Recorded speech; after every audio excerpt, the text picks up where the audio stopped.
Nag-pruning nga ako ng tanim kong ampalaya at nagtanim na din ako ng siling haba na binili ko doon sa may palengke. Magandang araw mga kaagom, nagbabalik ulit ang nag-iisang eredera. For today's video mga kaagom, may samahan nyo ako mag-pruning nito mga tanim kong ampalaya. Ayan, so bali maaga pa nga lang dyan kanina mga kaagom ay pumunta na ako dito sa Hacienda Gabriela para magmasid-masid sa paligid. Sa pagmamasid-masid ko nga dito sa paligid mga kaagom ay napansin ko agad itong tanim kong ampalaya na medyo lumahaba at lumalaki na yung mga supling niya dito sa may pagitan ng mga dahon. Kaya agad-agad ko nga itong pinagtatanggal para nang sa ganun ay mag-focus yung nutrients o yung sustansya na nasisipsip niya dito sa may lupa para mag-focus ito sa pinaka-vines.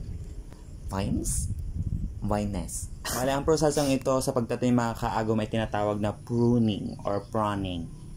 Kayo na bahala kung anong tamang pronunciation. Basta yun. So, ang pruning po mga kaagom ay yung pagtatanggal ng mga excess na dahon, vines, branches mula doon sa pinaka tanim. Ayon nga kay Meta AI mga kaagom, pruning is essential for farming because it keeps the plant productive and healthier. O, diba? Kaya huwag kayong manghinayin sa mga pinagtatanggal ko yung talbos mga kaagom dahil maraming papalit dyan once na namulaklak na itong ating tanim. Fast forward nga tayo dyan mga kaagom, inutusan nga ako ni mama na pumunta sa palengke para bumili ng itlog at sabi niya ay sumabay na ako kila ate sa pagpunta ng palengke. Bale, ang kasama ko nga sa pamamalengke ngayon ay yung ate ko, yung mga pamangkin ko at yung bayaw ko. Tapos sinabi ko na rin kay ate kung ano yung mga pinabibili ni mama dahil hindi naman talaga ako yung bibili kundi siya. Bale, pumunta nga sila dito sa bilihan ng tinapay at ako nga ay pumunta ako dito sa bilihan ng mga punla. Hello po. May benta po kayong kwan? Yung siling haba. Siling haba? Opo. Ay, wala yung nasitinda. Honesty store nga pala itong pinagbilhan ko ng siling haba at doon sa kulay asul na kahon doon nga pala ilalagay yung bayad.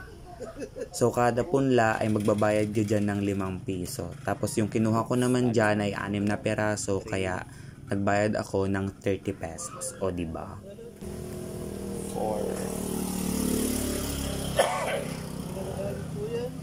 5 2 4 5